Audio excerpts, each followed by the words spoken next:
चारु कलिका निकरई करे तू। जय बोले अनंतानंद सिद्ध परमेष्ठी भगवान की जय। दिवाली देश श्री 1008 शांतिनाथ भगवान की जय। परम पूज्य वात्सल्य दिवाकर श्री विमल सागर जी महाराज की जय। परम पूज्य तपस्वी सम्राट श्री सरमती सागर जी महाराज की जय। युग प्रमुख शमनाचार्य गणाचार्य गुरुदेव श्री डॉक्टर विराट सागर जी महाराज की जय। द्वादशांग चिन्मयी माता की जय।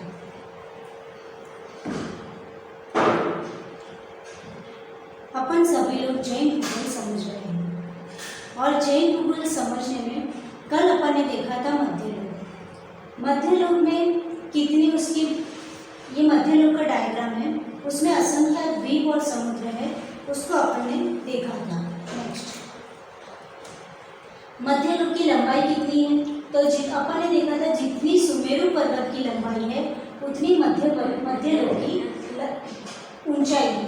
जितनी सुमेरु पर्वत की ऊंचाई है उतनी ही मध्यलोक की ऊंचाई हो गई। उसकी लंबाई कितनी है?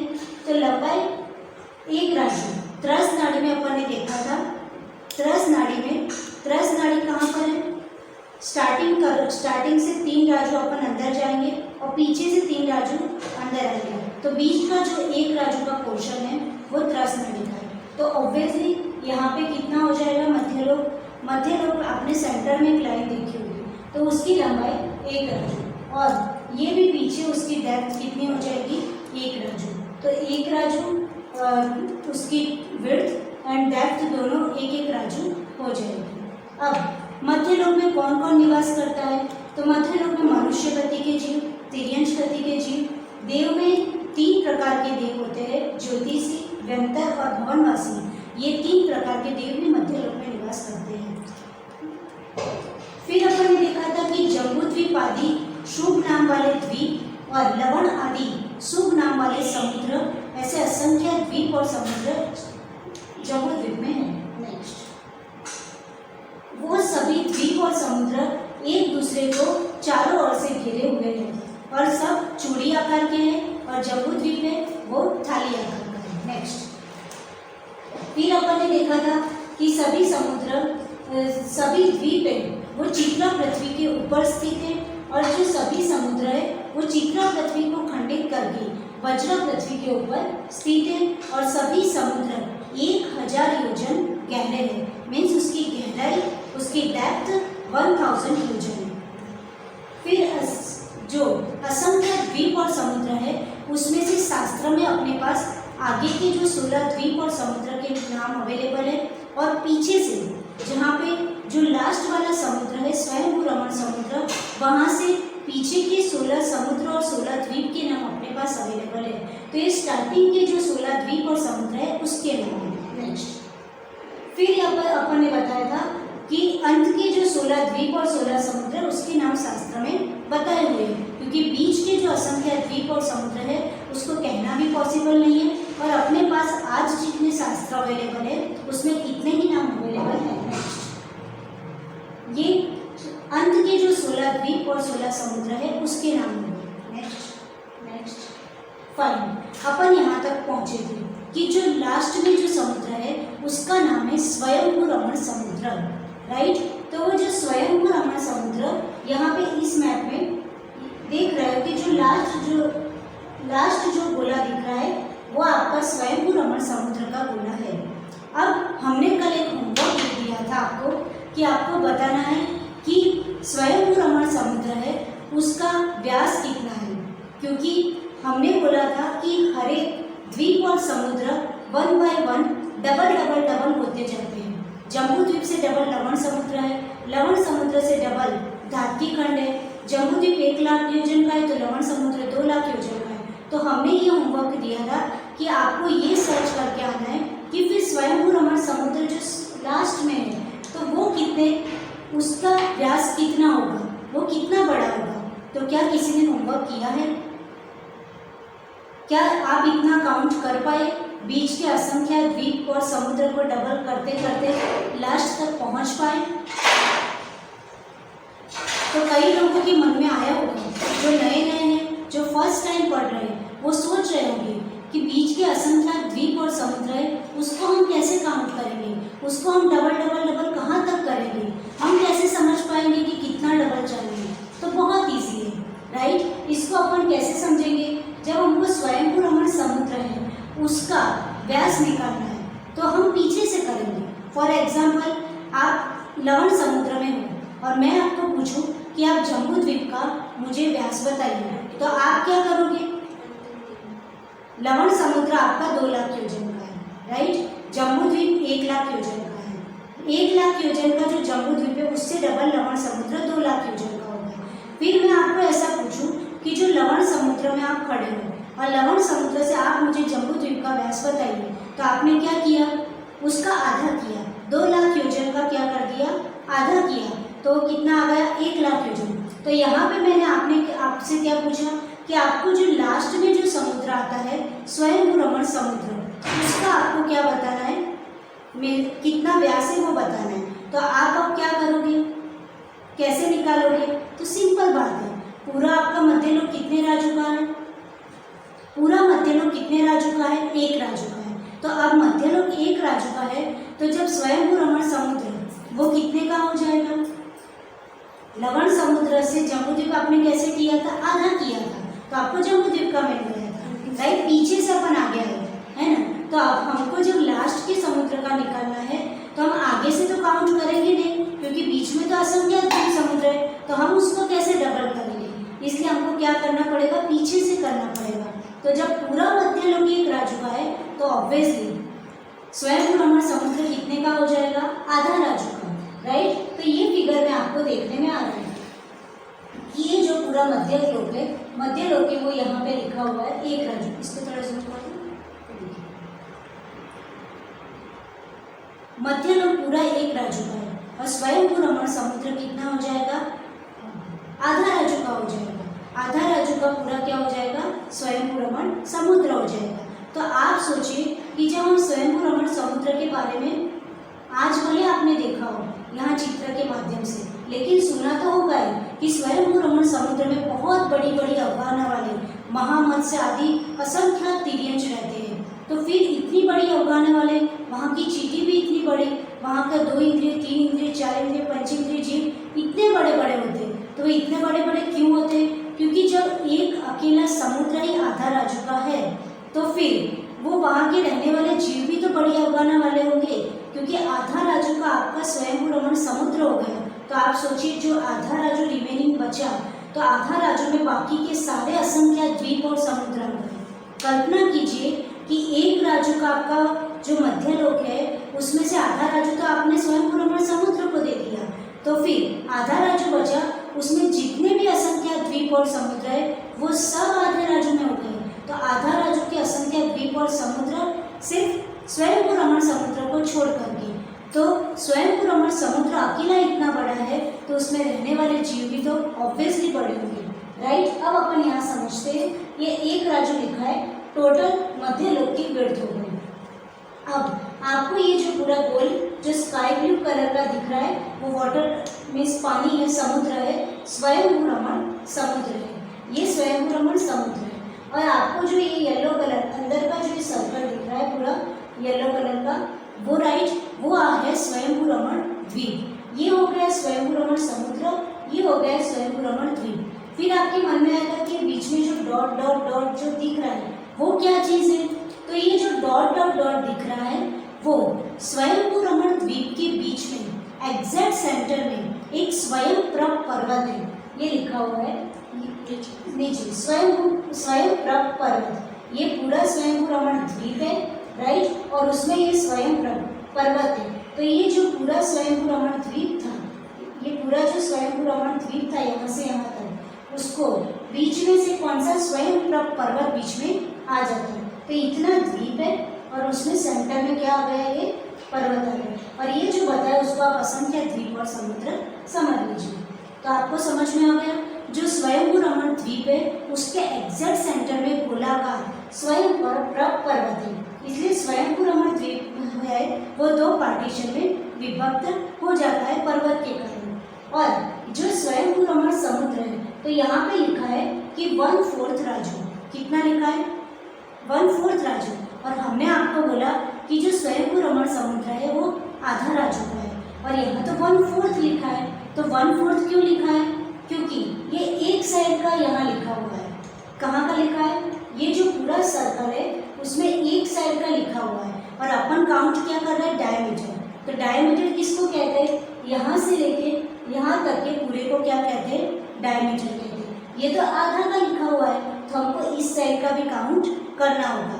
तो आप 1/4 प्लस 1/4 करोगे तो कितना हो जाएगा? 1/4 प्लस 1/4 इक्वल्स टू हो जाएगा 1.5, यानी 1/2 हो जाएगा। दैट मीन्स आधा राजू हो जाएगा। हम आपको करके बताते हैं।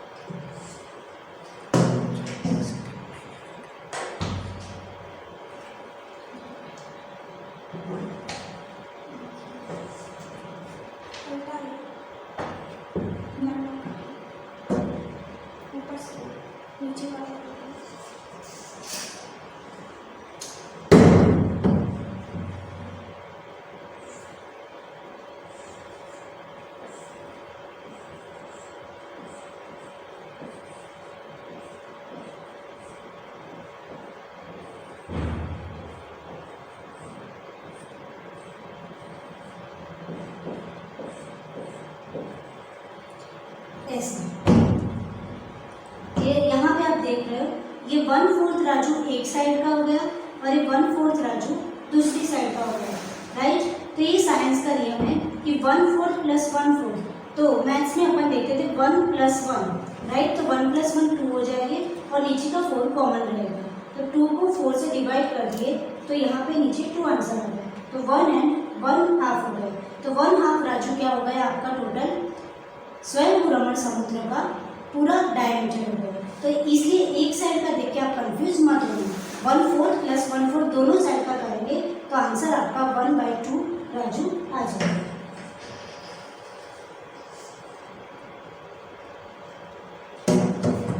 फाइन। अब अपन आगे समझते हैं।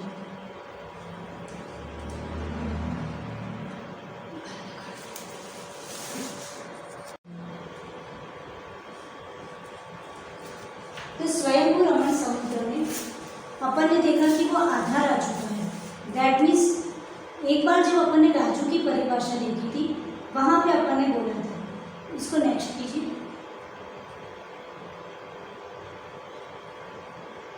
अपन ने देखा था राजू की परिभाषा, वो समझने से आपको ये इजीली समझ में आ जाएगा कि कोई देव है वो एक समय में सपोज 1 लाख योजन चलता है, उसके नेक्स्ट समय में 2 लाख योजन चलता है, फिर ऐसे डबल करते करते जब वो 25 कोड़ा कोड़ी उद्धार पल्ले तक चल लेता है तो कितना चलता है? वो आधा राजू चलता है, यानी 25 कोड़ा कोड़ी उद्धार पल्ले फिगर आई थी।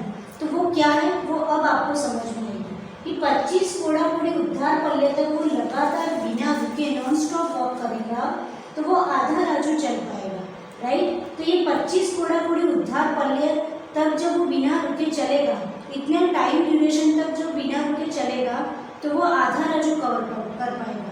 तो ये 25 कोड़ा कोड़ी उद्धार पल्ले है उसके बराबर, तो खाली उतने समय तक वो चलेगा तो आधा राजू। दैट मीन्स स्वयंभू रमण समुद्र ही अकेला क्या है? आधा राजू का है। Next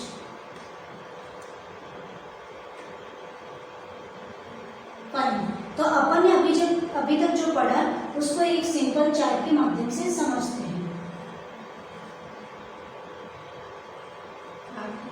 fine.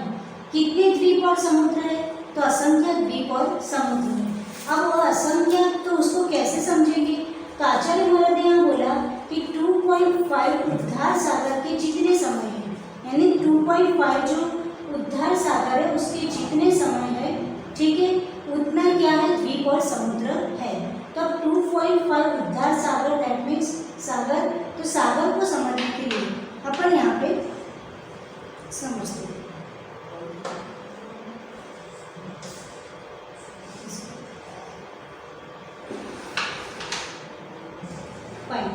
तो एक सागर बराबर होता है, ये के और पी लिखा है उसको आप समझ लीजिए कोड़ा कोड़ी पल्ले।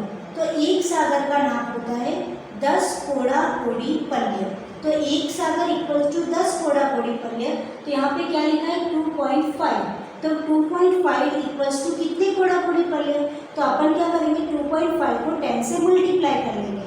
तो 2.5 को 10 से मल्टीप्लाई करेंगे तो आंसर क्या आएगा 25 कोड़ा कोड़ी पल्य। तो आ गया 2.5 उद्धार सागर के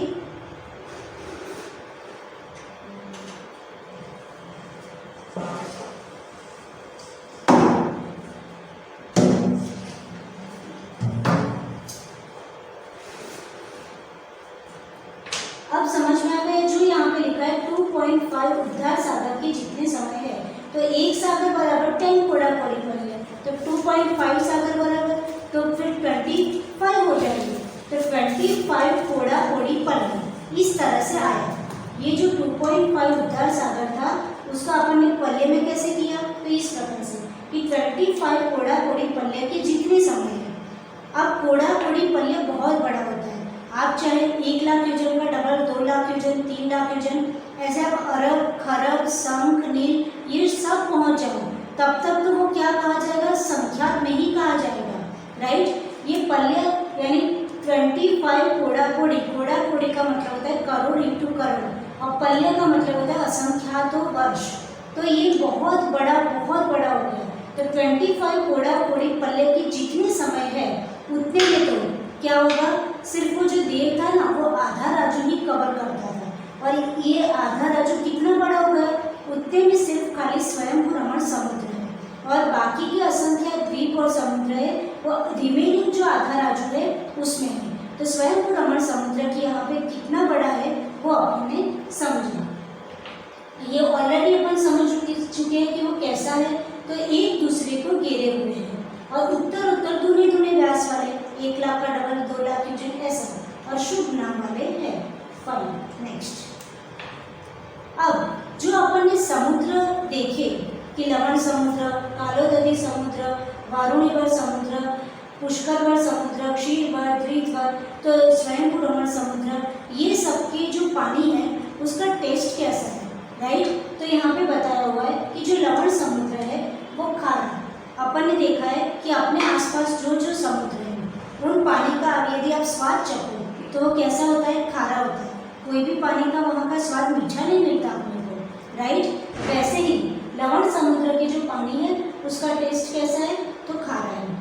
फिर वारुणीवर जो समुद्र है उसके पानी का टेस्ट कैसा है? तो मदिरा के समान है, यानी मदिरा के जैसा उसका टेस्ट है। लेकिन वो पानी पिएगा तो किसी को नशा चढ़ेगा, वो बात नहीं है, राइट। फिर क्षीरवर समुद्र, ये अपन ने सभी ने सुना है कि जब तीर्थंकर बालक का पांडुशिला पर जब अभिषेक होता है तो वहाँ से जल कहाँ से आता है? तो एक क्षीरवर नंबर नाम का समुद्र है, वहाँ से आता है। वो 5वां समुद्र है। अभिषेक होता है जम्बूद्वीप के सुदर्शन मेरु की पांडुशिला पर, और पानी कहाँ से आता है? तो 5वें नंबर का जो क्षीरवर समुद्र है वहाँ से पानी आता है। तो कितने दूर से पानी आया? और वो क्षीर का मतलब होता है मिल्क, दूध के समान उसका टेस्ट है। द्वित का मतलब होता है घी, तो घी के जैसा, घी के समान उसका स्वाद है। और फिर जो कालोदरी समुद्र था, पुष्करवर समुद्र और जो स्वयंवर रमण समुद्र लास्ट वाला, उन सबका जो पानी का टेस्ट है वो जल के समान, जैसे अपने यहाँ पानी होता है उसके समान ही उसका टेस्ट है। और जो शेष समुद्र है मीन्स उसके बीच के जो असंख्यात समुद्र थे उन सबका जो टेस्ट है वो इक्षुरस यानी शुगर कैन, जो गन्ना होता है और गन्ने का जैसा स्वाद आता है, वैसे ही वहाँ के पानी का स्वाद है। तो आपको समझ में आ गया, लवण समुद्र का खारा, वारुणीवर का शराब होती है मदिरा के जैसा, क्षीरवर का दूध के जैसा, द्वितवर का घी के जैसा, कालोदरी है, पुष्करवर है और स्वयंभू रमण है, उनका पानी के जैसा है। और इसके अलावा जितने भी समुद्र हैं, असंख्यात समुद्र, उन सबका गन्ने के जूस की तरह उसका स्वाद आता है। तो ये आपने समुद्र और उसमें जो पानी है उसका स्वाद कैसा है उसको समझा। अब आगे जो लवण समुद्र है, कालोदरी समुद्र है और स्वयं रमण समुद्र है, उसमें जलचर जीव पाए जाते हैं, अन्य किसी समुद्र में नहीं पाए जाते। तो लवण समुद्र कालोदरी समुद्र और तीसरा बोला स्वयंवर समुद्र। ये तीनों ही समुद्र ऐसे हैं जिसमें जलचर जीव पाए जाते हैं। बाकी कोई भी बीच के जो असंख्य समुद्र है उसमें कहीं पे भी जलचर जीव नहीं पाए जाते। इसीलिए भगवान के अभिषेक का जल कहाँ से लाया जाता है? क्षीरवर समुद्र में से। तो क्षीरवर समुद्र है, वहाँ के जो जल है उसमें कोई भी जलचर जीव नहीं पाए जाते, इसलिए वहाँ के जल से भगवान का अभिषेक करना कोई दिक्कत नहीं है। अब आगे अंत में मध्यलोक के असंख्य द्वीप समुद्र के बाद 4 कोने बचते हैं। उसमें स्वयंभू समुद्र की तरह उन 4 कोने में भी तिर्यन जीव पाए जाते हैं।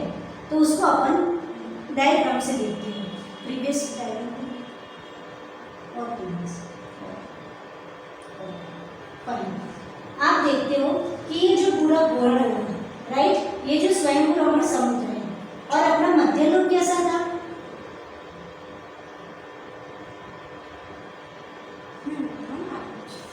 मध्यलोक कैसा था? अपन ने देखा था कि बिल्कुल एक प्लेट को अपन ने बाहर निकाला और उसको ऐसा किया, इस टाइप का मध्यलोक था।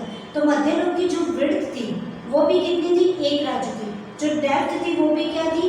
1 राजू की थी, राइट। तो आपको दिख रही है विड्थ भी 1 राजू की और पीछे गहरा भी क्या है? 1 राजू का है। तो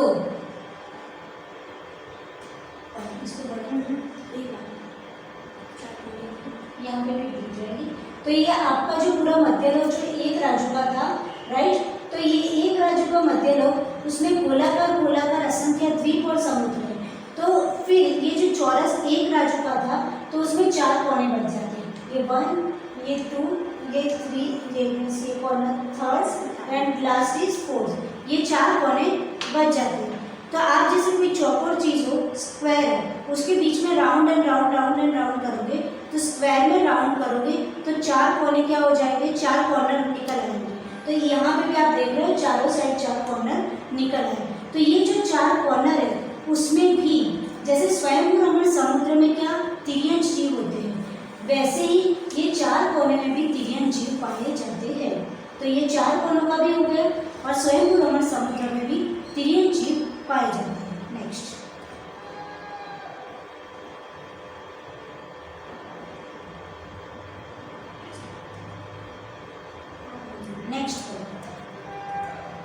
फाइन।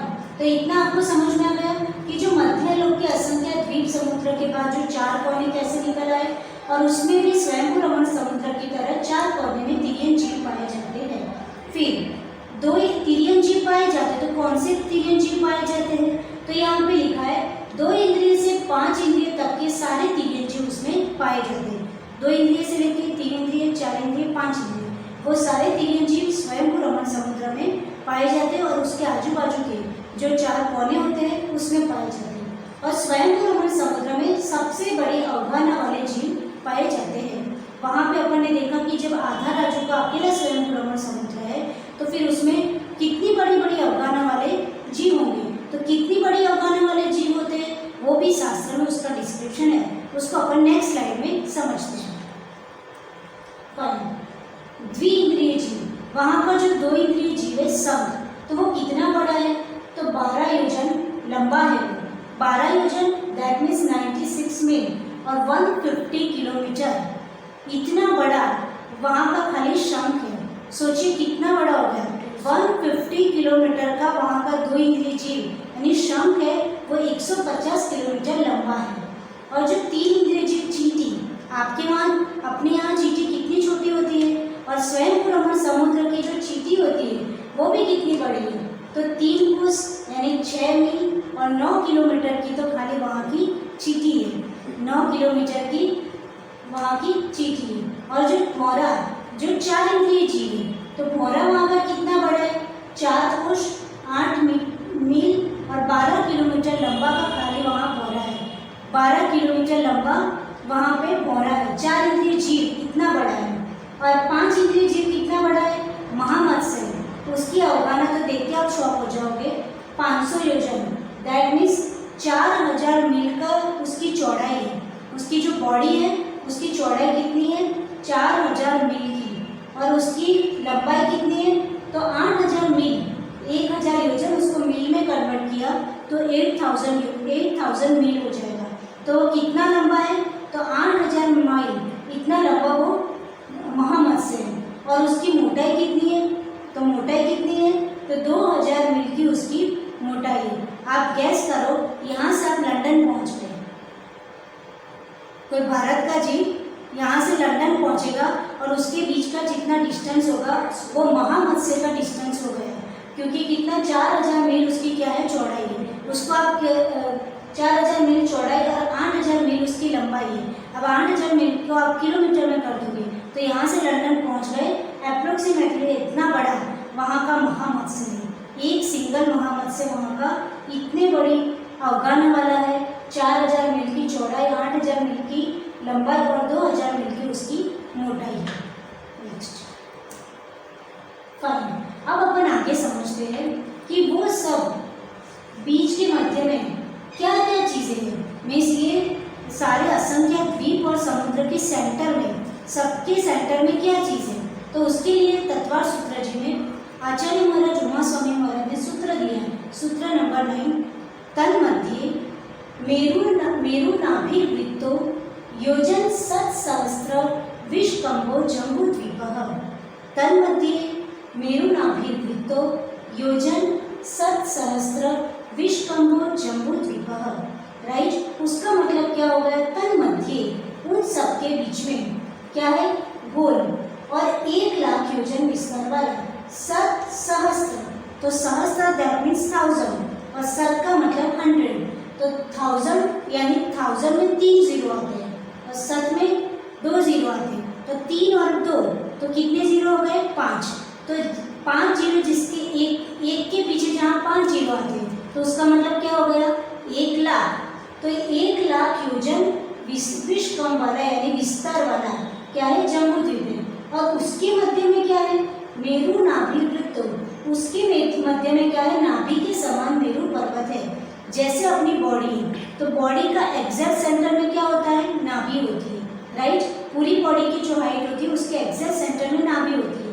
वैसे ही यहाँ पे बोल दिया है कि जो असंख्य द्वीप समुद्र है उसमें सबसे सेंटर में जम्बूद्वीप है और जम्बूद्वीप में भी सबसे सेंटर में क्या है, नाभि, यानी जम्बूद्वीप की नाभि के समान वो क्या है, मेरु पर्वत है। और जम्बूद्वीप है वो 1,00,000 योजन विस्तार वाला है। तो अब अपन आगे जम्बूद्वीप के बारे में समझने का प्रयत्न करेंगे। अभी तक अपन ने सिर्फ इंट्रोडक्शन दिया मध्यलोक का, मध्यलोक के असंख्य द्वीप और समुद्र की रचना कैसी होती है, उसका व्यास कितना होता है, लास्ट वाले समुद्र का व्यास क्या है, वो सब अपन ने समझने का ट्राई किया।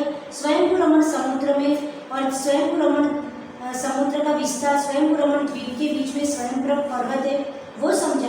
कहाँ जलचर जीव पाए जाते हैं, कहाँ पे जलचर जीव नहीं पाए जाते, वो बेसिक अपन ने इन्फॉर्मेशन मध्यलोक के बारे में ले ली। अब अपन जो फर्स्ट द्वीप है जम्बूद्वीप, जम्बूद्वीप तो अपन सभी लोग जम्बूद्वीप में रहते हैं। आप जब अभिषेक सुना होगा अथवा आप अभिषेक करते होंगे तो देखा होगा वहाँ पे बोलते हैं जम्बूद्वीपे, भरत क्षेत्रे, आर्यखंड है। राइट, तो इस तरह से बोलते हैं। तो जम्बूद्वीप दैट मीन्स ये जम्बूद्वीप। राइट, उसमें जम्बूद्वीप में आप कहाँ पे रहते हो, तो भरत क्षेत्र में रहते हो। उसमें कहाँ पे रहते हो, आर्यखंड में। उसमें कहाँ पे रहते हो, भारत देश में। फिर आप लोग जैसे कोई सलाल में रहता है तो वो क्या बोलेगा, जम्बूद्वीपे, भरत क्षेत्रे, आर्यखंडे, भारत देशे। फिर गुजरात नगरे, यानी भारत देश में भी गुजरात स्टेट हो गया। फिर गुजरात नगरे, फिर सलाल ग्रामे, तो सलाल गांव हो गया। इस तरह से तो आप ये जम्बूद्वीप जो अपन बोलते हैं तो ये जम्बूद्वीप कैसा है, तो ये जम्बूद्वीप का मैप है। ये जम्बूद्वीप का जो पूरा नक्शा है गोलाकार, उसको हाथ से ड्रॉ किया है और कलर भी हाथ से पेंसिल से किए हुए हैं, इसलिए कि आपको समझने में इजी हो जाए। ये जम्बूद्वीप है, इसका डायमीटर कितना है, तो यहाँ से लेके यहाँ तक कितना बोल दिया, 1,00,000 योजन विस्तार वाला है। यानी 1,00,000 योजन उसका क्या हो गया, व्यास हो गया जम्बूद्वीप का। अब इसमें ये सब कुछ क्या दिख रहा है वो अपन नेक्स्ट टू नेक्स्ट समझते जाएंगे। और इसमें एक शब्द और देखा कि बीच में सेंटर में नाभि के समान मेरु पर्वत। तो ये पूरा जो गोलाकार जम्बूद्वीप है उसमें सेंटर में या आपको जो गोल सर्कल दिख रहा है, क्योंकि ये डायग्राम 2D में है और 2D में है तो अपन इसी तरह से ड्रॉ कर सकते हैं। तो ये सेंटर में जो आपका है वो सुदर्शन मेरु यानी सुमेरु पर्वत है। ठीक है, ये सुमेरु पर्वत है। तो ये सेंटर में एग्जैक्ट क्या आ गया? सुदर्शन मेरु। Next fine. तो ये आकार किस जम्बूद्वीप का आकार कैसा है? तो सूर्यमंडल के समान गोल भी बोल दो या थाली आकार का भी बोल दीजिए। उसका व्यास कितना है? तो 1 लाख योजन और फिर लिखा है 40 करोड़ मील। ठीक है, तो 1 लाख योजन को 40 मील में कन्वर्ट किए, तो 1 लाख योजन को आप मील में कन्वर्ट करोगे तो 40 करोड़ हो जाएंगे। और फिर वो मेरु है, वो तो कैसा है? तो सुदर्शन मेरु नाभि सदृश। अपन यहाँ पे देख लिया कि नाभि के समान सुदर्शन मेरु है। तो अपना याद रखना है जम्बूद्वीप का व्यास कितना है? तो 1 लाख योजन उसका व्यास है। तो जम्बूद्वीप का याद रखेंगे तो उसके बाद जो नेक्स्ट समुद्र एंड द्वीप आएंगे उसका व्यास अपन आराम से निकाल पाएंगे। अब नेक्स्ट है जम्बूद्वीप में क्या क्या है, जो अपन ने अभी पूरा डायग्राम देखा तो वो सब क्या बना हुआ था। तो जम्बूद्वीप में क्षेत्र है, पर्वत है, सरोवर है और महानदियाँ हैं। अपन आज भी देखते हैं कि अपना कोई भी स्टेट होता है तो उसका पार्टीशन किस बेस पे होता है? नदियों के बेस पे, पर्वत के बेस पे। बीच पे कोई पर्वत आ गया तो ये एरिया इनका हो गया, वो अलग स्टेट हो गया, वो अलग कंट्री हो गई। बीच में नदी आ गई तो नदी अथवा समुद्र कुछ भी आने से अपन क्षेत्रों का पार्टीशन करते हैं। तो वैसे ही जम्बूद्वीप में डिफरेंट क्या है? तो 7 क्षेत्र है, 6 पर्वत है, 6 सरोवर है और महानदियाँ 14 है।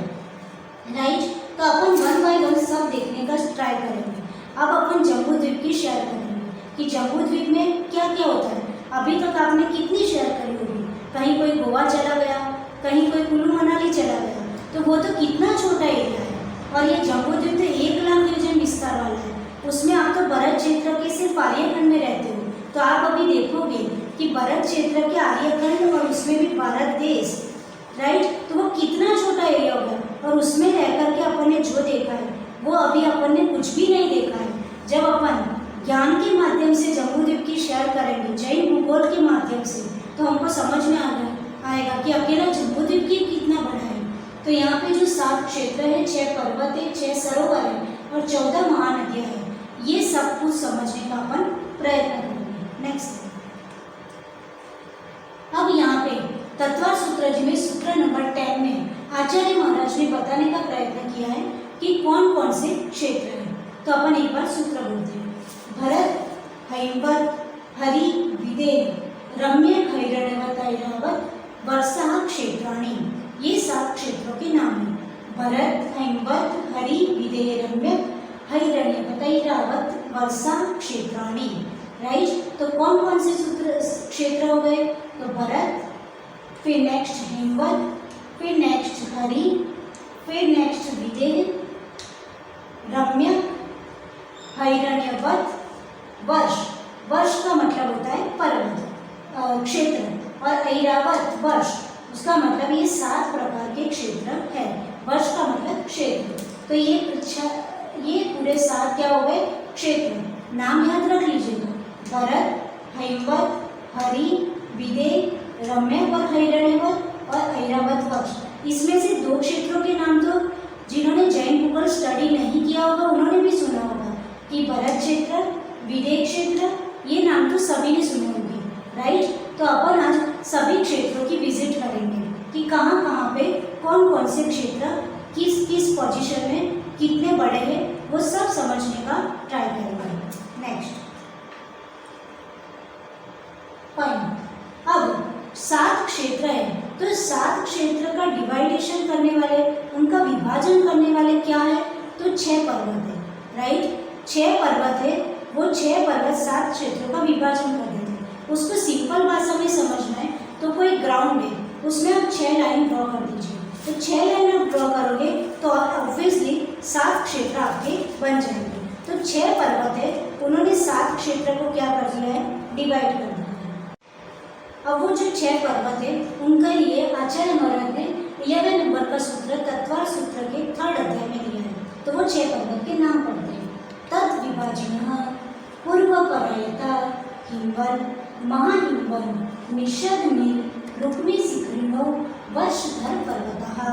राइट, ये हो गए 6 पर्वत। तो तत् विभाजन यानी वो जो 7 क्षेत्र अपन ने अभी नाम पढ़े उसको विभाजित करने वाले क्या क्या है, तो हिमवन, यहाँ से लेना है हिमवन, महाहिमवन, निषद, नील, रुक्मी और शिखरणी, राइट। ये 6 क्या है, वर्षधर पर्वत, ये 6 वर्षधर पर्वत है। तो ये 6 पर्वत है वो क्या करते हैं, 7 क्षेत्रों को डिवाइड कर देते हैं। फाइन, अब अपन देखते हैं नेक्स्ट। ये डायग्राम से आपको बिल्कुल समझ में आ जाएगा कि 6 पर्वत है वो 7 क्षेत्रों को कैसे डिवाइड करते हैं। तो ये डायग्राम में आपको 7 क्षेत्र दिख रहे हैं, राइट। सबसे पहले नीचे से स्टार्ट करते हैं, अपन वहाँ से स्टार्ट करते हैं जहाँ अपन रहते हैं।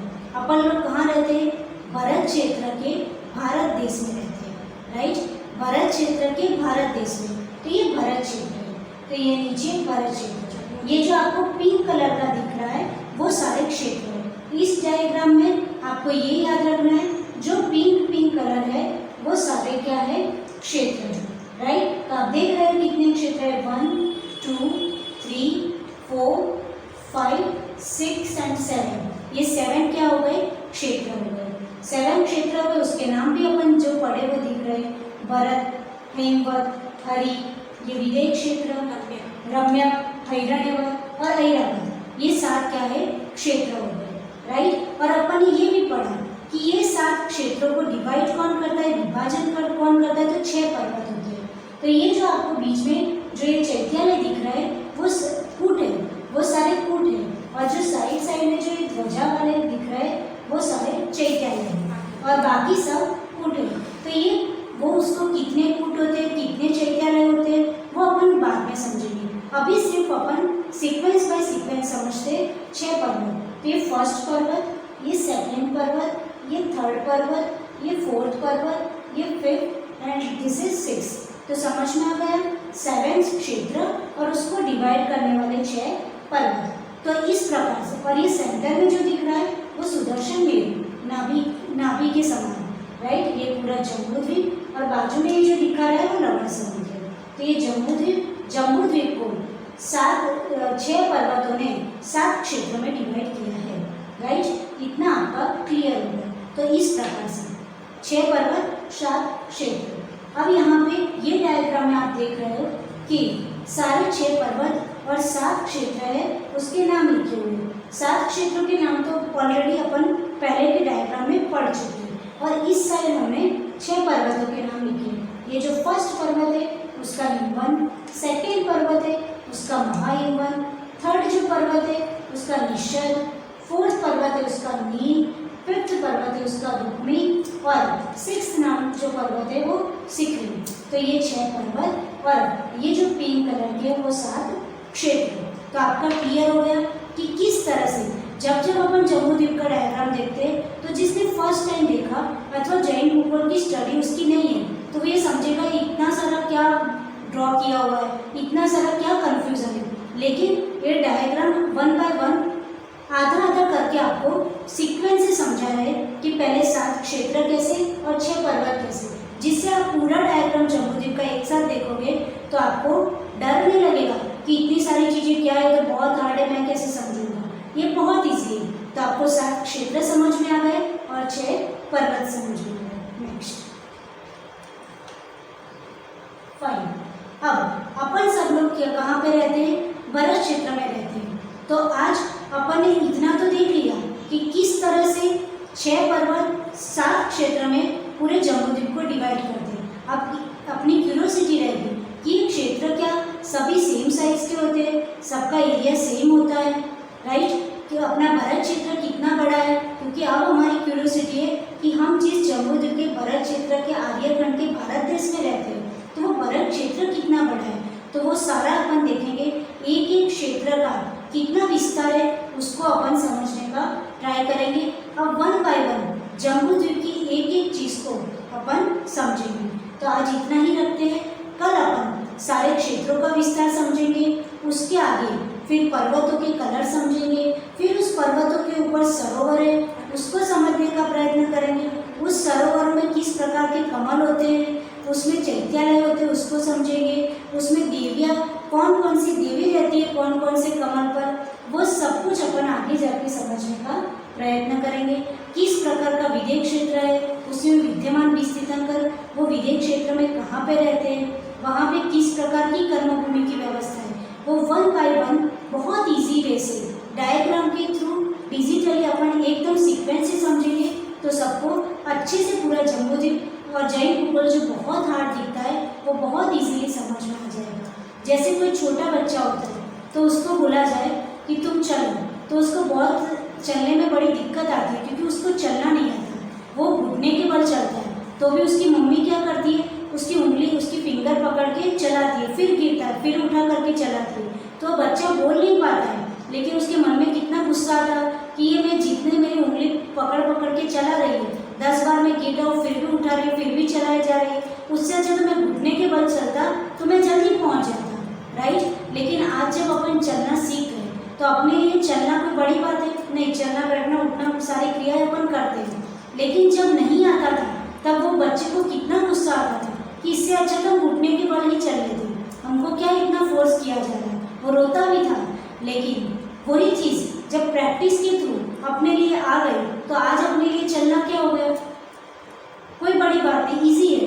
वैसे ही अपन ये धीरे धीरे प्रैक्टिस के थ्रू 1 बाय 1 मन में पेशेंस रख के और एकाग्रता पूर्वक पढ़ते जाएंगे तो अपने लिए भी ये जो बड़े बड़े नक्शे दिखते हैं उन सबको, ये पूरे जैन ज्योग्राफी को समझना इजी हो जाएगा।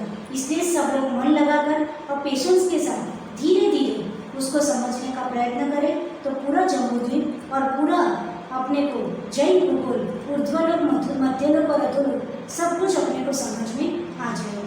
आज इतना ही, इसी पुनीत भावना के साथ जय गुरु प्रणाचार्य गुरुदेव श्री विराट सागर जी महाराज जी की जय। जिन वाणी के ज्ञान से सूझे लोकालो, सो वाणी मस्तक में सदा देत मुद्रो। हे जिन वाणी आरती तो ये जपऊ दिन, जो तेरी शरणा गए सो पावे सुख चैन। देव बजु अरिहंत को गुरु सेवा निधि ग्रंथ, दया धर्म